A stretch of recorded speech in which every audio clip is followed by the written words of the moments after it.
The classified report landed on Maxwell Thorne's desk at 9:30 on the morning of June 4th, 1940. War Office seal, red ink stamp, most secret. Outside his window, London exhaled smoke from the previous night's air raid. Inside, the numbers on the page read like an execution notice. Dunkirk evacuation complete. 338,226 men rescued. Alive, breathing, home. Thorne turned the page. Equipment losses: 64,000 motor vehicles, 700 tanks, 880 field guns, 11,000 machine guns left behind on French beaches, abandoned on Belgian roads, burning in the wreckage of what had been the British Expeditionary Force. He read the final paragraph twice. Current anti-tank gun inventory for home defence: 167 guns, total, for the entire British Isles. Thorne set down the report, removed his glasses, pressed the heels of his palms against his eyes until he saw stars. The telegram had arrived 3 days earlier. Regret to inform you, Lieutenant Hugh Thorne, RAF killed in action over Calais, 26th of May 1940. Stop, further details to follow. Stop. Hugh, 23 years old, Spitfire pilot, his only son. The details had followed. Shot down covering the Dunkirk evacuation. Engine hit. No parachute seen. Body not recovered. Presumed killed. Thorne had built the Empire Chronicle from a failing provincial paper into London's second-largest daily. He'd made fortunes in timber, in shipping, in anything he touched. He'd left Canada with nothing and owned half of Fleet Street by the time he was 40. He could move politicians with an editorial, destroy reputations with a headline, shape public opinion like clay. But he couldn't build the aircraft that might have saved his son. The knock on his office door came at 10:15. "Mr. Thorne, the Prime Minister is here to see you." Winston Churchill filled the doorway like weather. Cigar smoke preceded him. He settled into the leather chair across from Thorne's desk without waiting for an invitation. "Max," Churchill's voice carried the gravel of too many cigars and not enough sleep. "I need you to do something impossible." Thorne said nothing, waited. "I'm making you Minister of Aircraft Production, effective immediately.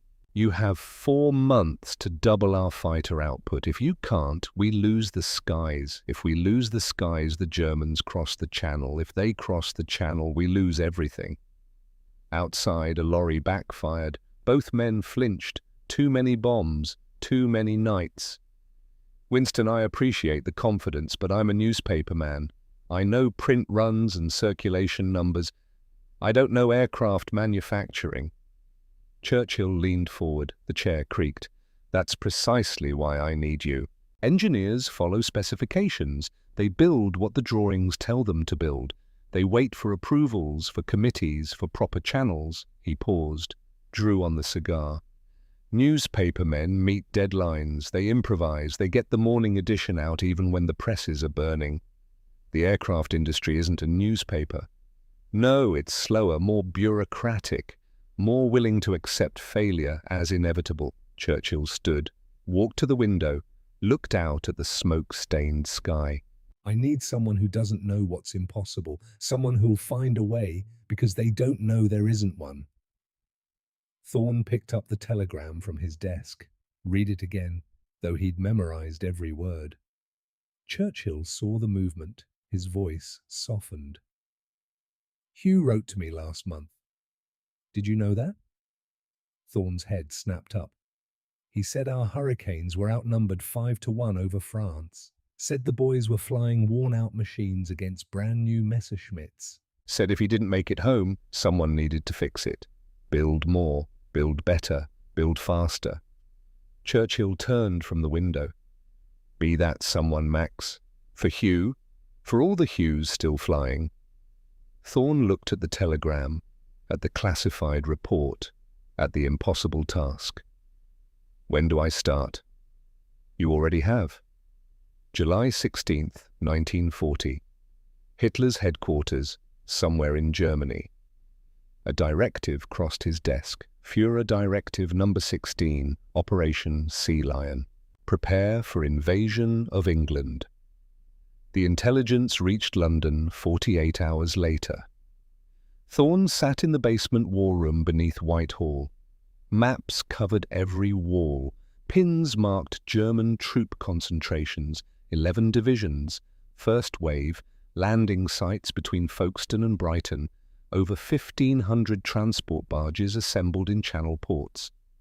The general briefing, the War Cabinet spoke in the flat tone of a man delivering terminal diagnosis. Home Guard strength stands at 1.5 million volunteers, however. He paused, consulted his notes.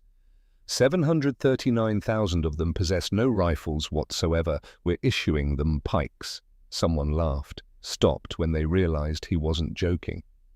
Pikes. The Secretary of State for War leaned forward. As in medieval pikes?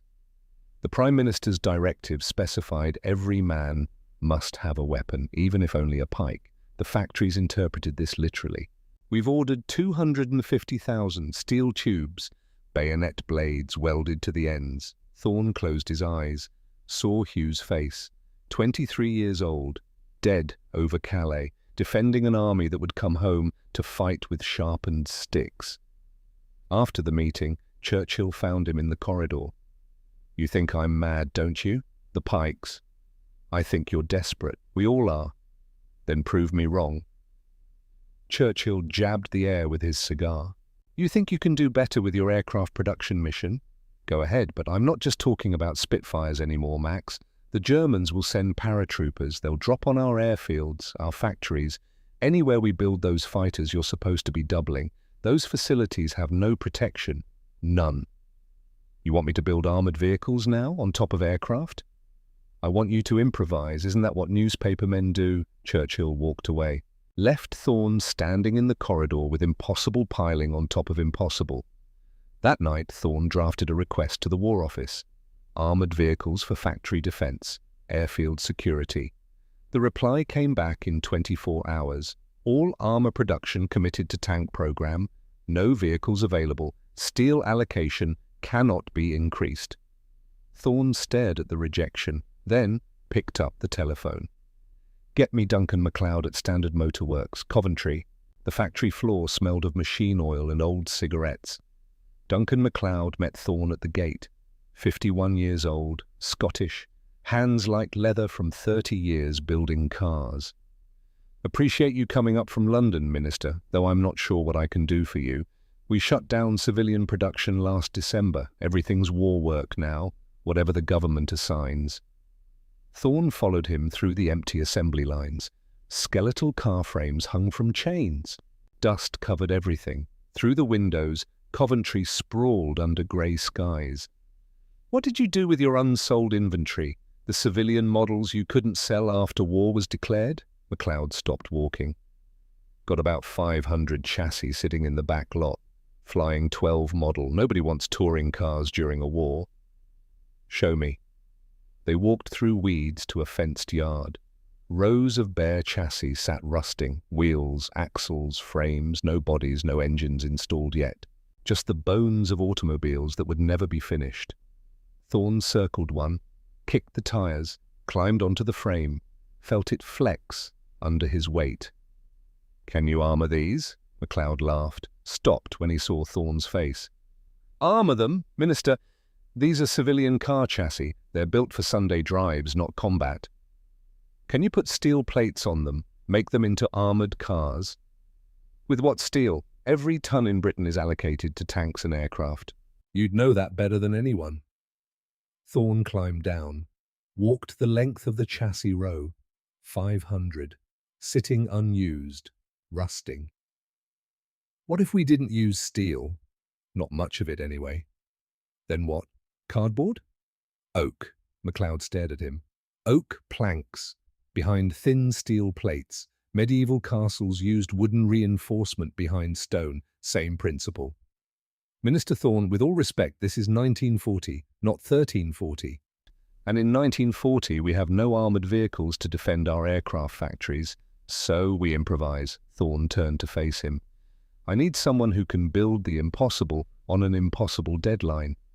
Churchill thinks that's me. I think it might be you. MacLeod looked at the chassis, at Thorne, at the empty factory beyond. You're serious? I'm desperate. Same thing.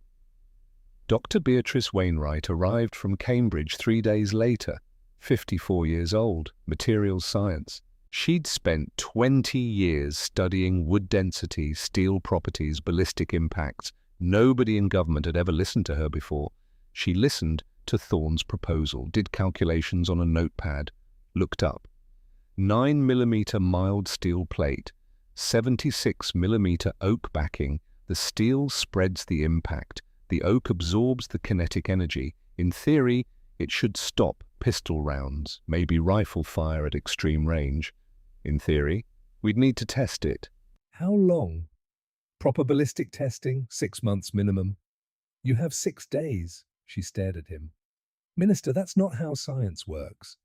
It's how war works. We test it, or we don't build it. But we're building something because right now, we have nothing. Captain Evelyn Ashford arrived the next morning, War Office liaison, 36 years old, widow from the previous war. She'd lost her husband at Passchendaele in 1917, knew what nothing looked like. She examined the first prototype chassis. MacLeod's team had bolted 9mm steel plates to the front and sides. Behind each plate, 3 inches of solid oak plank salvaged from a demolished warehouse. The rear had oak planking only, no steel at all. Where's the roof? Can't spare the steel, MacLeod said. She's open-topped. So every grenade, every mortar fragment falls straight into the crew compartment. Yes, ma'am. Ashford walked around it, measured sight lines, checked the driver's position. Vision? Through slits in the armour, about 3 inches wide. Armament? Single Bren gun, mounted in a slot in the front plate. 2 Lee Enfield rifles for the crew. Engine? 46 horsepower, standard flying 14 motor. She climbed into the driver's seat. The metal creaked. When I was 18, I watched my husband leave for France. He wrote to me about how they'd send men over the top with rifles that jammed. Grenades that didn't explode. They used what they had because nothing was worse than nothing. She climbed out. Test it. If it doesn't kill the crew in the first 5 minutes, build more. The test firing took place on July 29th, an abandoned quarry outside Coventry. Dr. Wainwright supervised, clipboard, stopwatch. Lee Enfield, .303 caliber, range progression, 50, 100, 200 yards. The rifle cracked. At 50 yards, the bullet penetrated steel but stopped in oak. At 100, same result. At 200, it punched through both. Final test, 50 caliber machine gun, 200 yards. The Browning roared, the steel plate disintegrated, the oak behind it exploded into splinters. Silence in the quarry. MacLeod walked to Thorne. Minister, we can't send men into combat in this, it's murder. Thorne stared at the destroyed prototype. Thought about Hugh, about Spitfires outnumbered 5 to 1. Double the oak, 6 inches instead of 3. Add slat armour over the radiator. Heavier means slower. At 3 tons, stopping will be a prayer. Then they pray, but they have something. Dr. Wainwright stepped forward. Minister, this vehicle will not stop armour-piercing rounds. It won't stop heavy machine gun fire. It'll stop paratroopers who've never seen armour before. Thorne's voice came out harder than he intended. It'll make noise, look threatening, and maybe it'll buy us time. The revised prototype passed testing on August 2nd. Barely. 6 inches of oak behind 9mm of steel stopped Lee Enfield rounds at 100 yards. Production began August 5th. MacLeod's workers bolted plates 14 hours a day. Women mostly. The men were in France, or dead in France. Thorne moved a cot into his office at the factory. slept 3 hours, worked 21. On August 15th, the first completed beaverette rolled off the line. Serial number 001. Thorne had named it after his newspaper nickname. It looked absurd. Open-topped, squat, oak planks visible through gaps, the whole thing painted in whatever brown paint remained from civilian production. Captain Ashford inspected it, started the engine. It roared like a wounded animal. She drove it around the factory floor. The brakes squealed. The engine overheated after 10 minutes. She shut it down, climbed out. It's terrible. I know. The vision is almost non-existent. The brakes don't work. Any competent soldier with a rifle could disable it in seconds. I know. She looked at him, at the production line behind where a dozen more were taking shape. How many are you building? As many as I can before someone stops me. She walked around the beaverette one more time, ran her hand along the oak planking. My husband wrote me from the Somme, said they were attacking German machine guns with bayonets because they had no artillery. They died in their thousands, but some reached the German lines, because something, however inadequate, is better than nothing. She stepped back. Build your armoured cars, Minister, and pray they never have to prove themselves. September 7th, 1940. 2 in the morning, the telephone shrieked. Thorne grabbed it. General Headquarters has issued code word Cromwell. Invasion imminent. Every available unit mobilized within 48 hours. The line went dead. Across the country, Home Guard units misunderstood. Thought Cromwell meant invasion happening now. Church bells rang across southern England, the signal that meant German troops had already landed.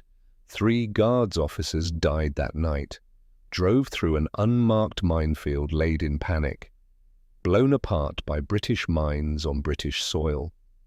Thorne walked onto the factory floor. The night shift looked up.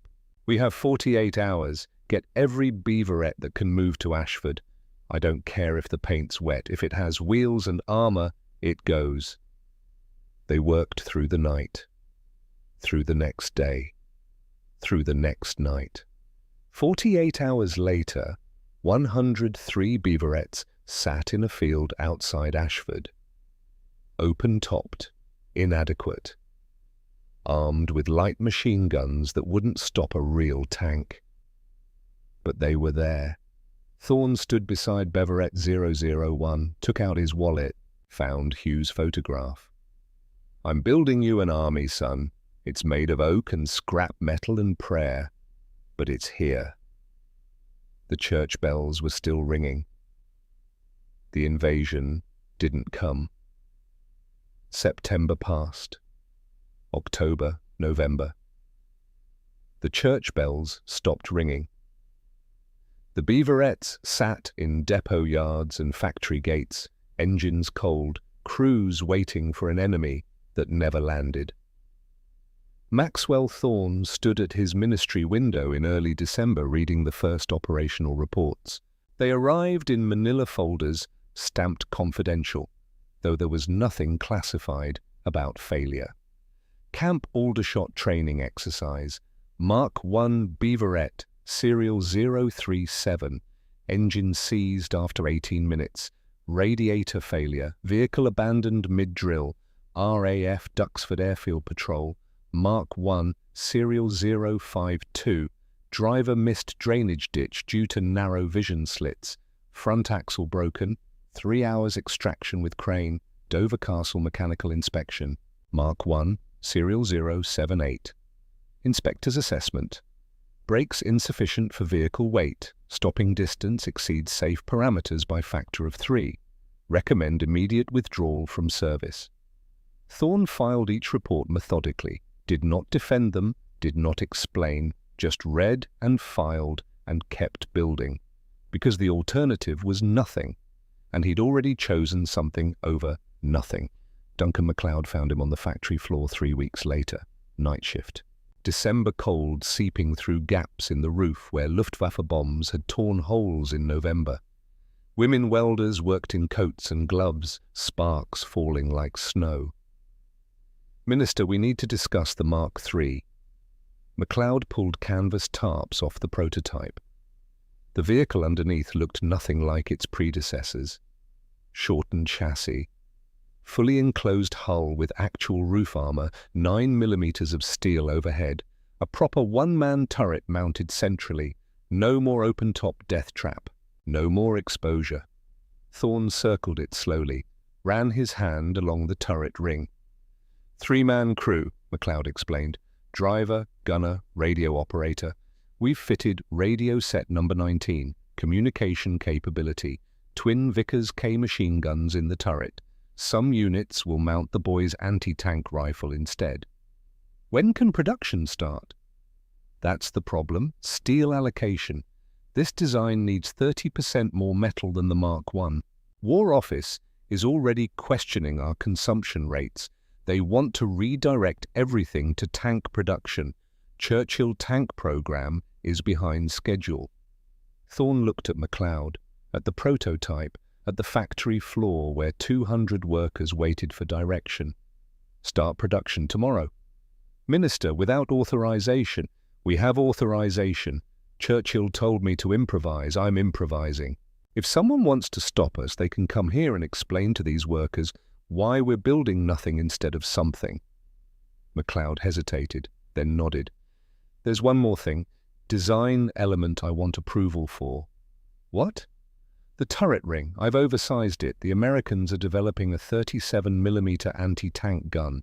If we make the ring large enough now, we could retrofit later, but it adds weight, complexity, cost. You're designing for a weapon we don't have yet. Yes. That's either brilliant or insane. Probably both, sir. Thorne smiled. First time in months. Build it. If the war lasts long enough for that gun to arrive, we'll be ready. If not, at least someone tried to think beyond next week. Mark III production began December 15th, 1940. By year's end, Standard Motor Works had delivered 2,250 beaverettes. Mark I's, II's, and the first batch of 3's. More than any other British armoured vehicle that year. Also the worst. But Thorne had stopped caring about worst. He cared about exists, and 2,250 vehicles existed that hadn't existed before. The newsreel cameras arrived in mid-January 1941. Ministry of Information Directive, morale footage for cinema distribution, show the British public their island had teeth, make the Germans think twice about invasion mathematics. They filmed at RAF Duxford on a clear winter morning, 50 beaverettes arranged in parade formation across the airfield, mix of models, mostly Mark I's and II's, only a handful of the newer 3's. But cameras didn't distinguish. They saw armoured vehicles, rows of them, gun barrels, crews at attention. The footage played in every cinema across Britain within a week. British armoured forces guard the homeland, stirring orchestral music. Churchill's voice overlaid. We shall defend our island, whatever the cost may be. What the cameras didn't show, half those beaverettes couldn't run 30 minutes without overheating. The brakes barely functioned.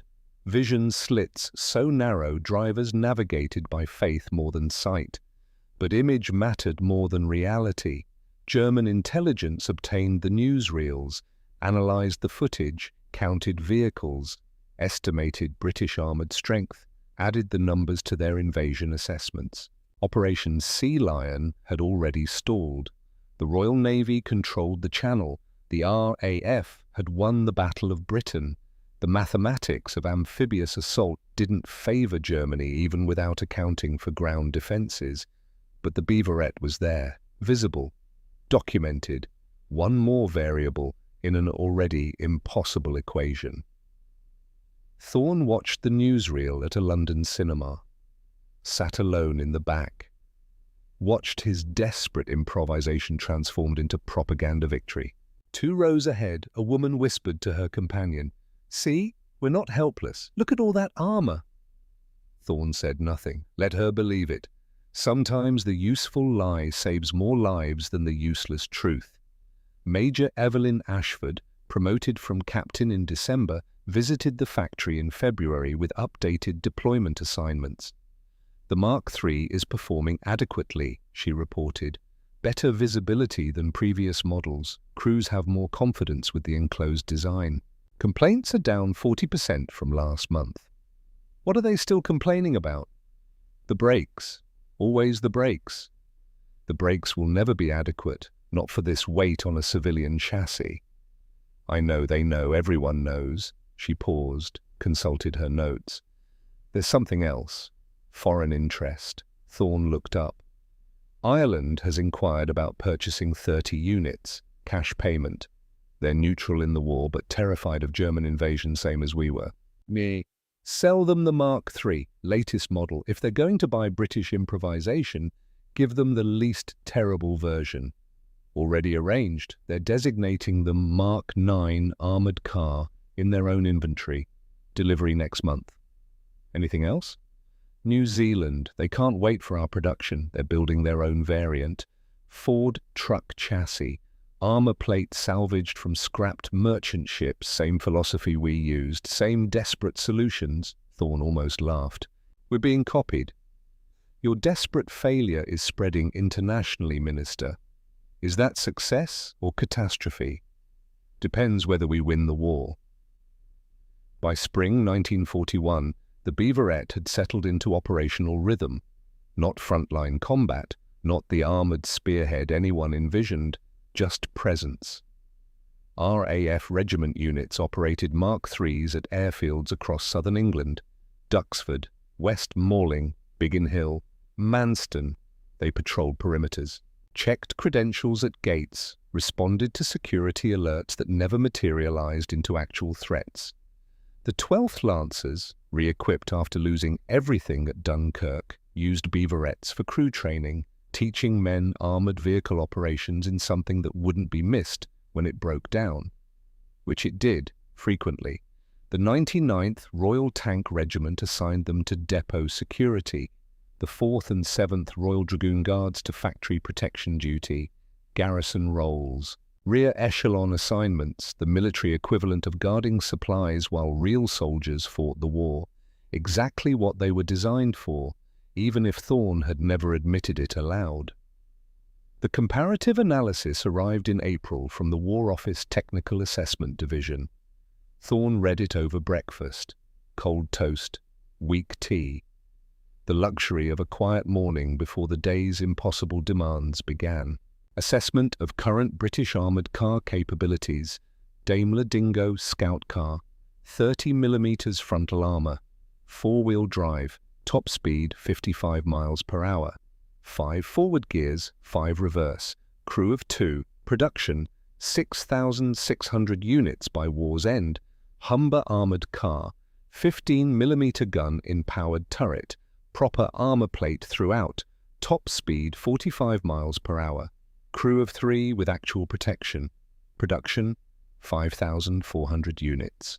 Beaverette Mark III, 9mm steel plus oak backing, top speed 24 miles per hour in optimal conditions, 18 in reality. Brakes that were prayer, not mechanism. Vision through mail slots. Production 2,847 units across all marks. The report's conclusion was clinical.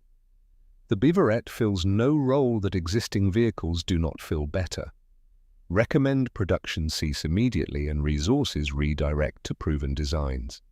Thorne set down the report, walked to the production floor. A woman was welding brackets to a Mark V prototype, the latest iteration, another attempt to make the unmakeable work. They'd increased front armour to 12mm, redesigned the glacis plate for marginally better driver visibility, added folding panels to protect the rear, still inadequate, just measurably less inadequate than before.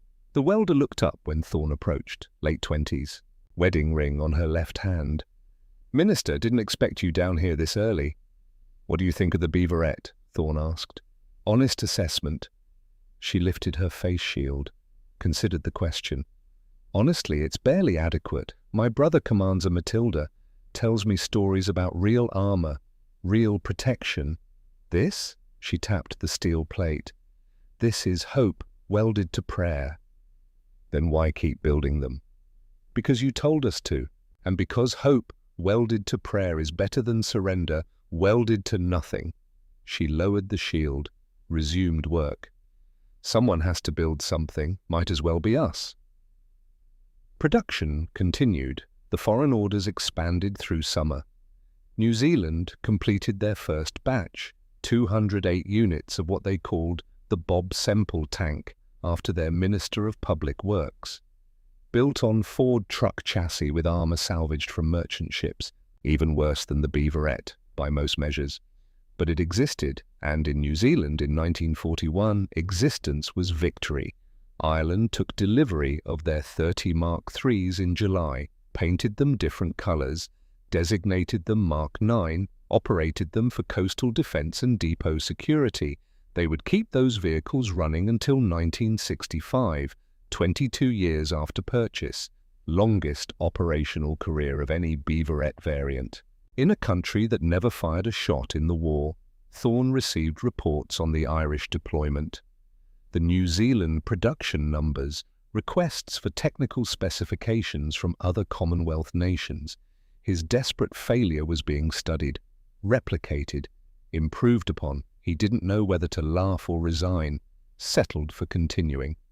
August brought the Mark V into full production, the final evolution of a design that had never been good enough. 12mm frontal armour, improved glacis plate angles, better driver visibility, though better meant seeing through slightly wider slits instead of narrow ones, enhanced engine cooling, marginally more reliable brakes. It was still a civilian car chassis trying to be a military vehicle, still oak planks pretending to be armour, still 46 horsepower straining under 3 tons of improvisation. But it was the best version of inadequate they could build. MacLeod supervised the first production run personally, walked the line with Thorne, checking each weld, each plate, each assembly. "We've come a long way from bolting scrap metal to unsold chassis," MacLeod said. "Have we, or have we just gotten better at disguising desperation? Does it matter if disguised desperation saves lives?" Thorne watched workers install the turret on Mark V, number 001. Precision work, professional assembly, nothing like the frantic construction of summer 1940. "No," he said finally. I suppose it doesn't matter.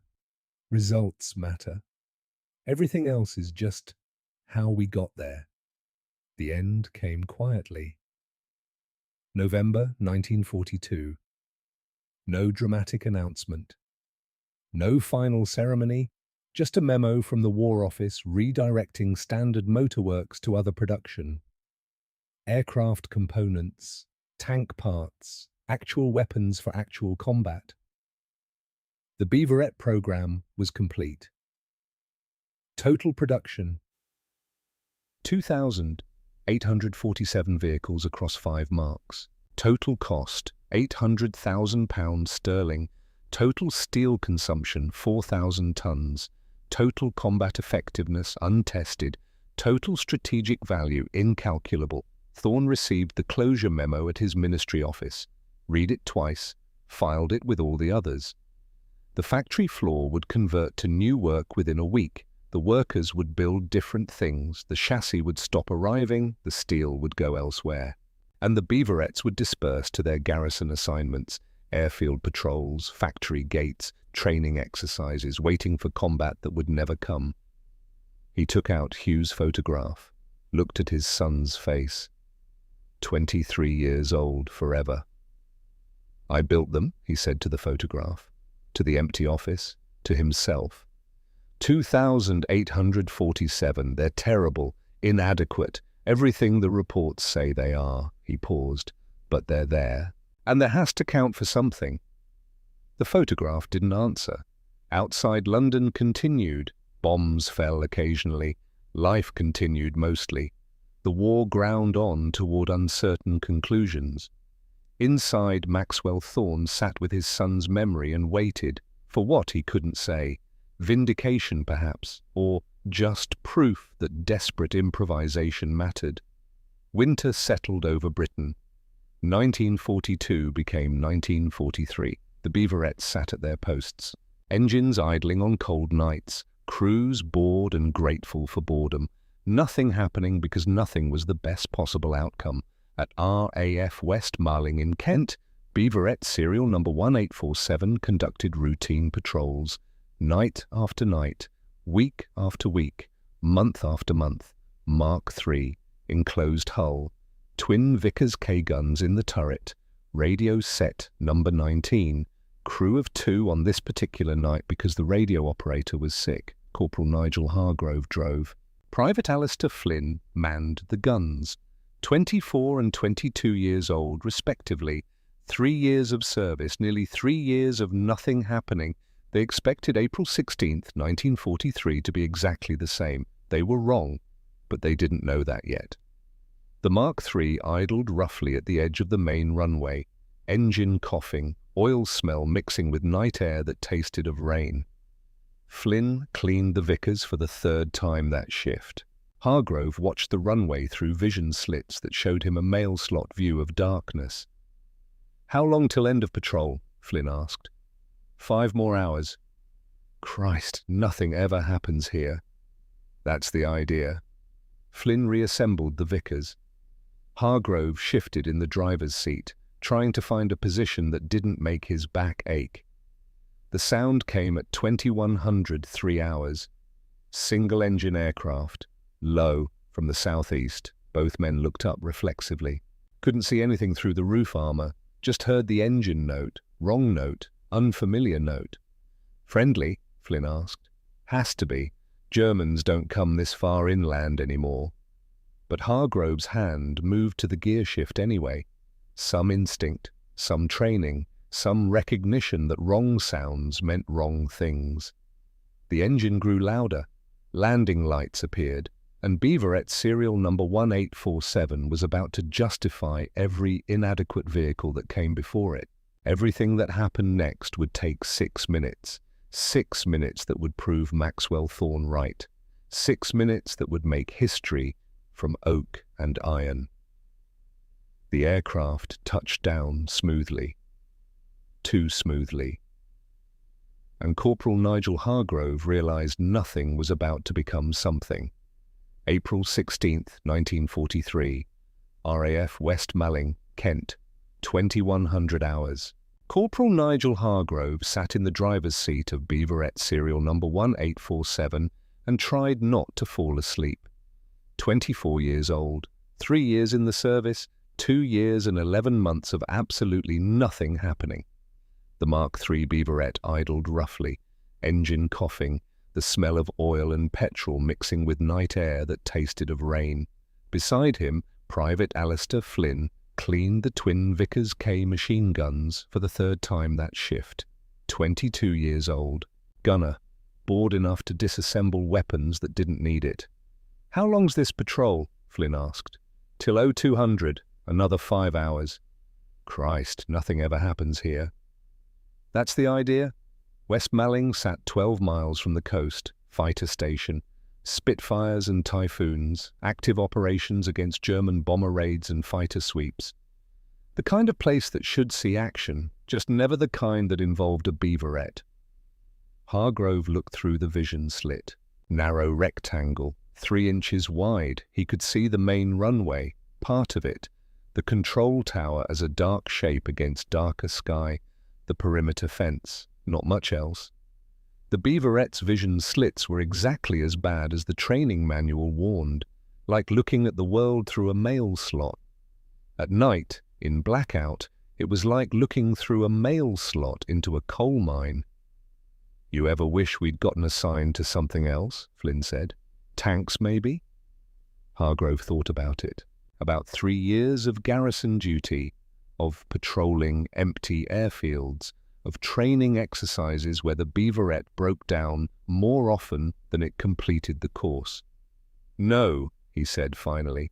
"At least nobody's shooting at us." The sound came at 2103, single engine, low, coming from the southeast. Both men looked up. Couldn't see anything through the roof. The Mark III was enclosed, but the roof armor was thin and offered no vision ports upward. "Friendly?" Flynn asked. "Has to be. Germans don't come this far inland anymore, not single aircraft." The engine sound grew louder, closer.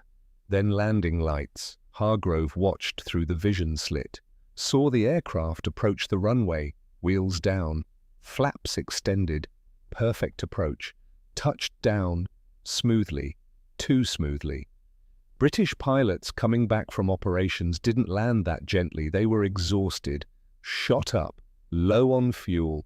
Their landings were controlled crashes. This was textbook. The aircraft taxied toward the control tower. Single-engine fighter. In the darkness, Hargrove couldn't make out details, just the shape, the sound. Wrong sound. British fighters, Spitfires, Hurricanes, Typhoons, had a particular engine note, Rolls-Royce Merlin or Napier Sabre, distinctive, familiar. This sounded different. The aircraft stopped 30 yards from the control tower. The canopy slid back. The pilot stood up in the cockpit, waved, shouted something in German. Hargrove's mind went blank for exactly 1 second. Then training took over. "Flynn, that's a German aircraft." "What?" "German, look at the canopy, the wing shape. That's not a Spitfire." The pilot was still shouting, calling for ground crew. In German, clearly expecting German ground crew, he thought he was at a Luftwaffe airfield. Hargrove slammed the Beaverette into gear. The engine roared. The vehicle lurched forward. "What are you doing?" Flynn grabbed the dashboard, stopping him from taking off again. The Beaverette accelerated, 20 miles per hour, 22, the maximum speed the overloaded chassis could manage. Hargrove aimed for the taxiway, directly into the aircraft's path. The pilot saw them coming, stopped waving. His face changed. Realization, wrong airfield. Hargrove swung the Beaverette across the taxi lane, blocked it completely, slammed the brakes. They barely worked. The vehicle skidded, stopped at an angle. Flynn was already moving, threw open the side door, jumped out, ran toward the aircraft. The pilot was reaching for something, pistol probably. His hand went to his holster.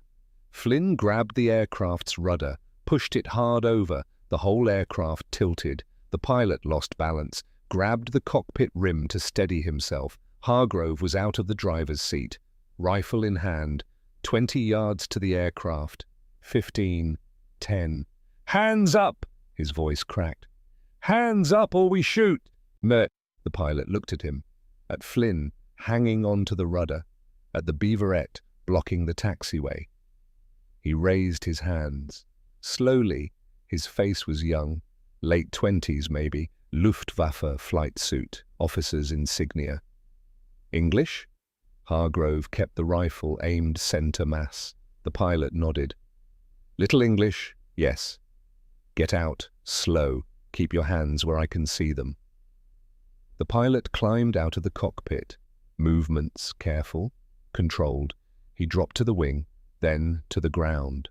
Flynn patted him down, found the Luger, took it, found maps, code books, radio frequency cards.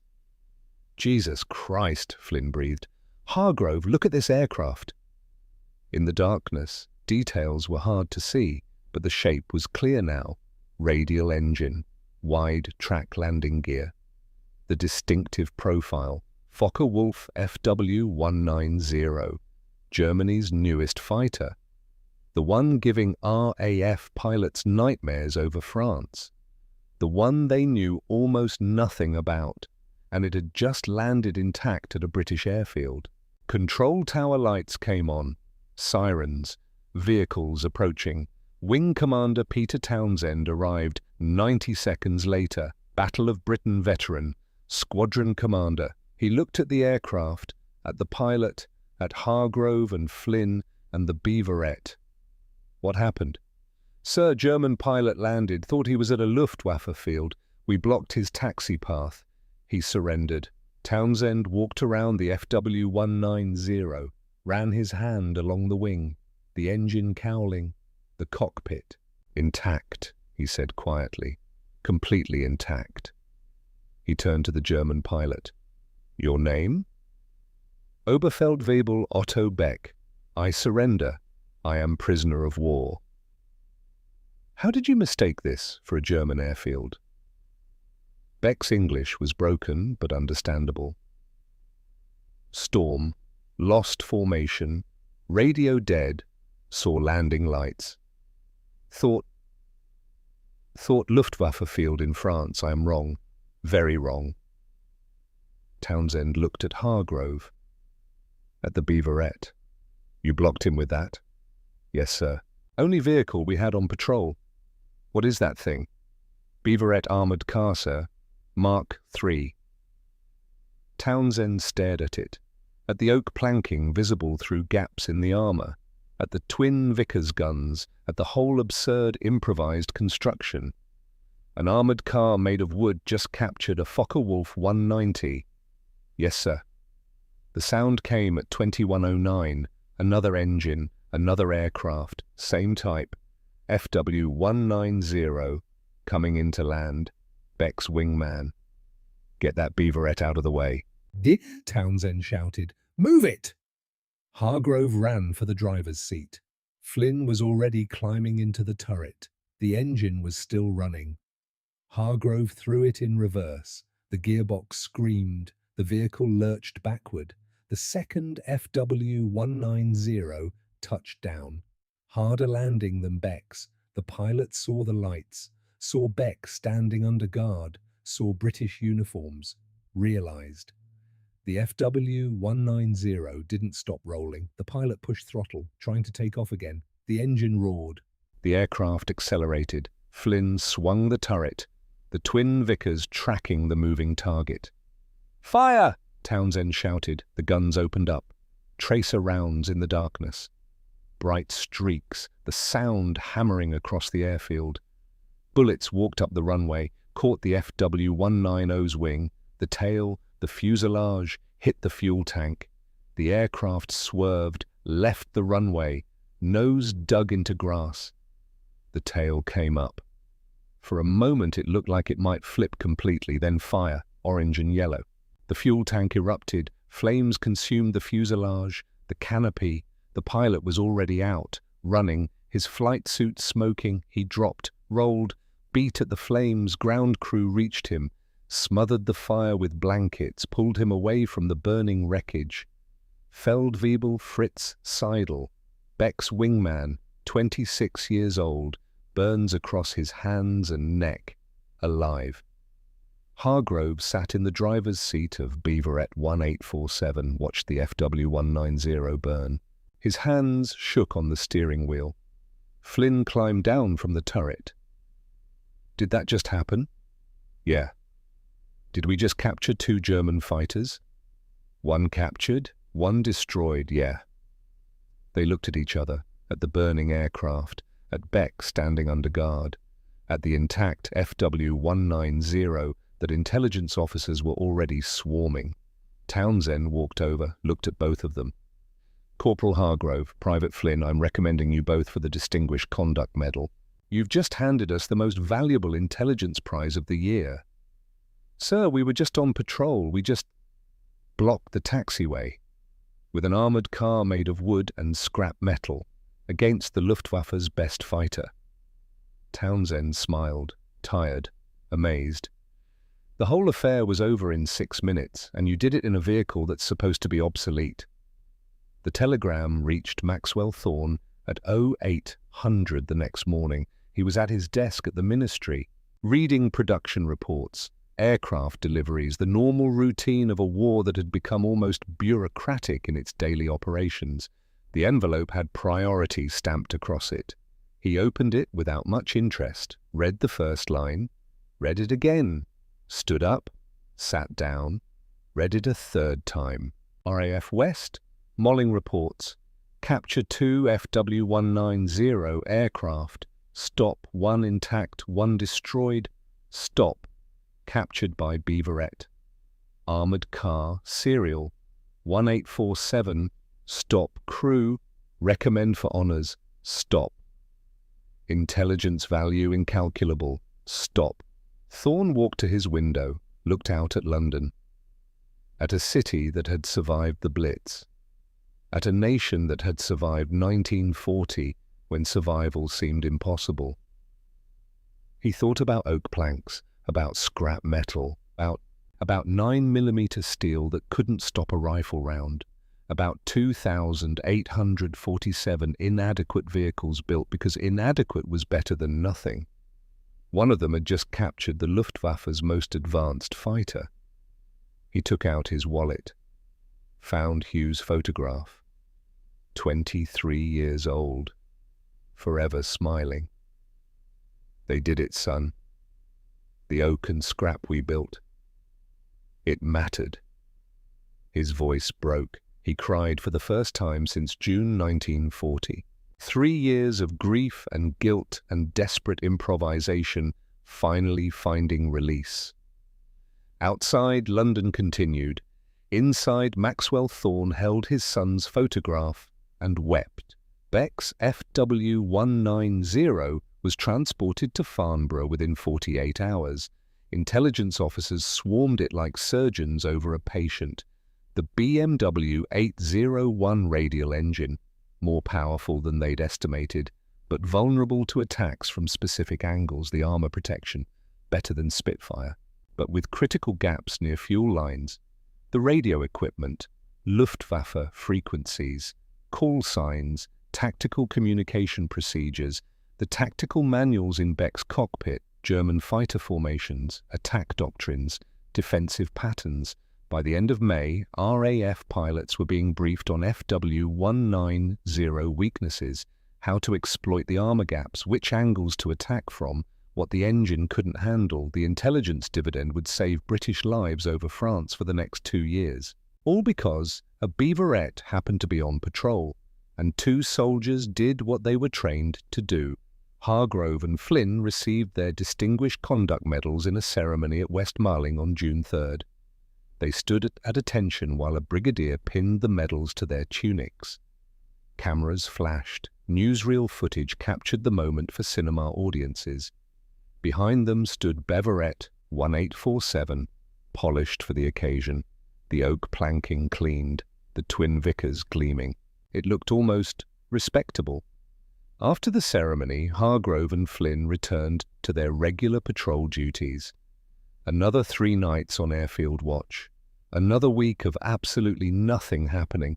The beaverette went back to being what it always was. An inadequate vehicle doing an unglamorous job, except now it was an inadequate vehicle that had made history. Ireland retired its last beaverettes in May 1965, 22 years after purchase, longer than any other operator. The vehicles had patrolled Irish coastlines through the emergency years, through the post-war period, through 2 decades of peace they never had to fight for. The final vehicle, Mark III Serial 2418, was driven to a depot outside Dublin, parked among other obsolete equipment. Engine shut down for the last time. Lieutenant Brendan O'Sullivan climbed out. 47 years old, he'd driven beaverettes for 8 years, knew their quirks, their failures, their limitations. "Terrible vehicle," he said to the depot sergeant. "Vision like looking through a keyhole. Brakes that prayed instead of stopped. Engine that overheated if you looked at it wrong." He walked around it one final time, touched the oak planking, the steel plates bolted at odd angles, then saluted. "But it was here, when we had nothing else. It was here." The sergeant returned the salute. They walked away. Left the beaverette to rust quietly among forgotten things. New Zealand's Bob Semple tanks, their own desperate improvisation, even worse than beaverettes, were scrapped in 1944. None survived. The New Zealand-built Oakwood variants lasted until 1967. 3 were preserved in museums. Field Marshal Alan Brooke wrote in his post-war memoirs, "Individual factories could never have held against proper German invasion. The beaverette diverted steel from tank production. On military merits, the program was indefensible." Wow, he was right. Thorne knew it.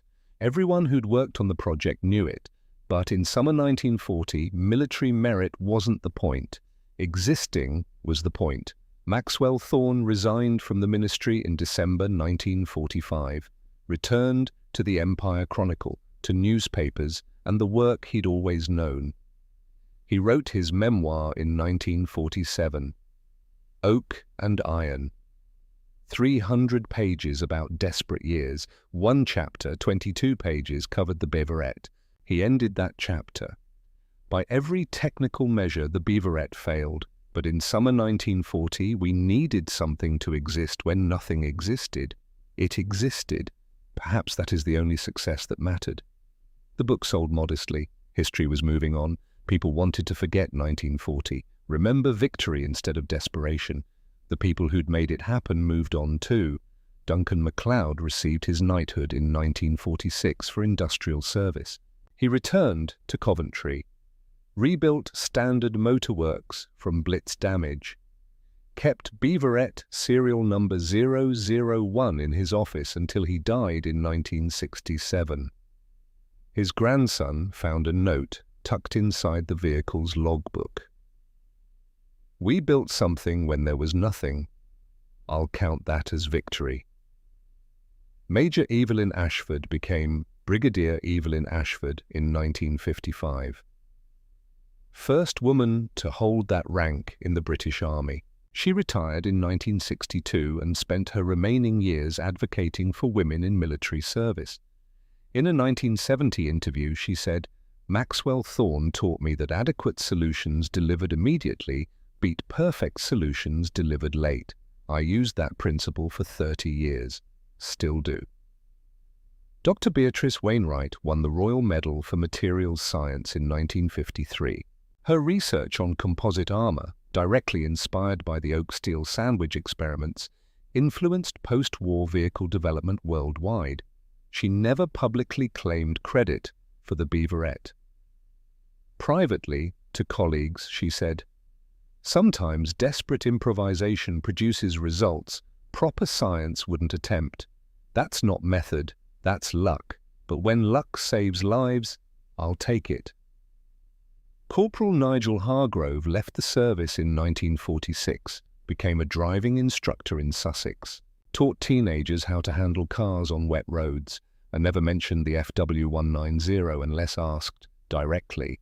When he did, he'd say, "We were just there, right place, right time, the Beaverette did the rest." Private Alistair Flynn opened a garage in Cornwall in 1948, specialised in agricultural machinery repair.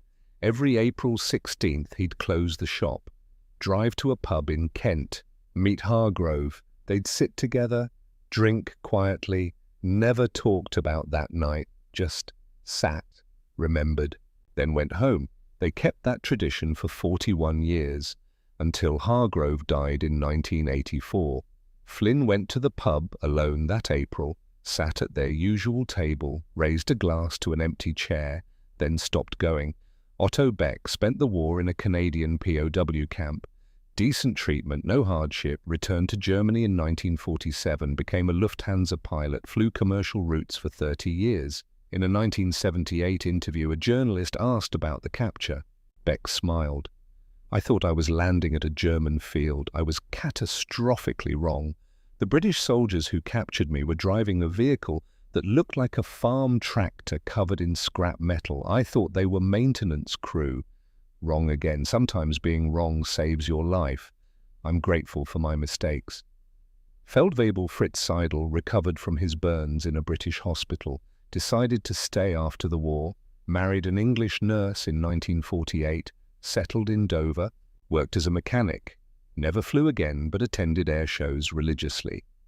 In 1965 at Duxford, he stood in front of Beaverette 1847 on museum display. A guide approached, asked if he needed help. Seidel shook his head. "No, I'm just paying respects to the wooden car that shot me down. Seemed impossible then. Still does, but here we both are, still existing." Maxwell Thorne died in his sleep on March 19, 1959, 77 years old. Heart failure, peaceful. They buried him in Kent on a grey morning. Rain threatened but held off. The headstone went up beside Hughes, father and son reunited after 19 years apart. Maxwell Thorne, 1882 to 1959. Minister, publisher, improviser. The funeral was small. Duncan MacLeod attended, Evelyn Ashford, a few newspaper colleagues, some former ministry staff. No mention of the beaverette in the eulogy, no mention of oak and iron, just a man who'd done impossible things when impossible was required. MacLeod stood at the grave after others left, looked at both headstones, father and son. You built him an army, Max, made of scrap and prayer, but you built it, that counts. He walked away, left them together. The rain started an hour later.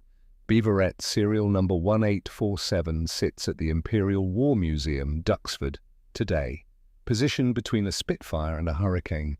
The aircraft that won the Battle of Britain, the icons everyone remembers. Most visitors photograph the Spitfire. The Hurricane walk past the Beaverette without looking. Just an odd vehicle. Oak planks visible through gaps. Amateur armour, the whole thing painted faded brown. But on April the 16th, 2023, 80 years exactly after the capture, an old man stopped in front of it, 98 years old, former RAF regiment, never served at Westmaling, never crewed a beaverette. But he stood there for 15 minutes, just looking. A museum volunteer approached, young woman, history student. "Can I help you, sir?" The veteran shook his head, leaned on his cane, pointed at the plaque with a trembling hand. Captured 2 Focke-Wulf 190s, April 1943. His voice carried the rasp of 9 decades.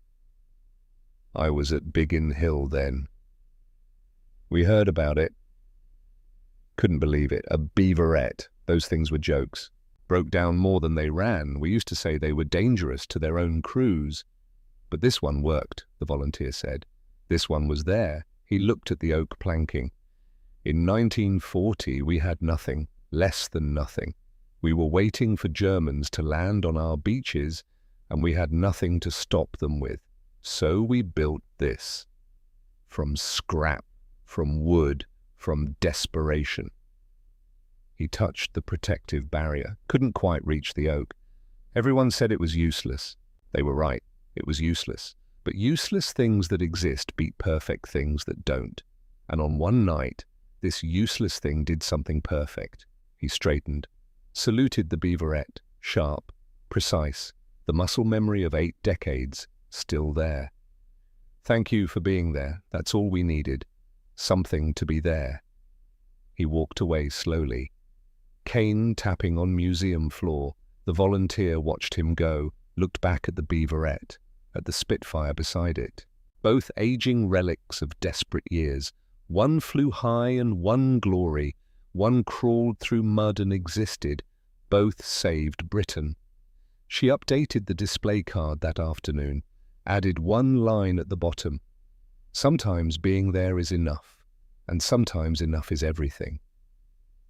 The beaverette sits at Duxford still, oak and iron, scrap and prayer, waiting to tell its story to anyone who stops long enough to listen. Most don't, but some do, and for those some, the story matters. The story of how Britain built armoured cars from oak planks and scrap metal after Dunkirk.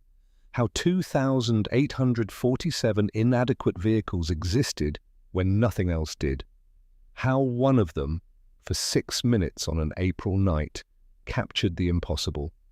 That is the story. That is enough.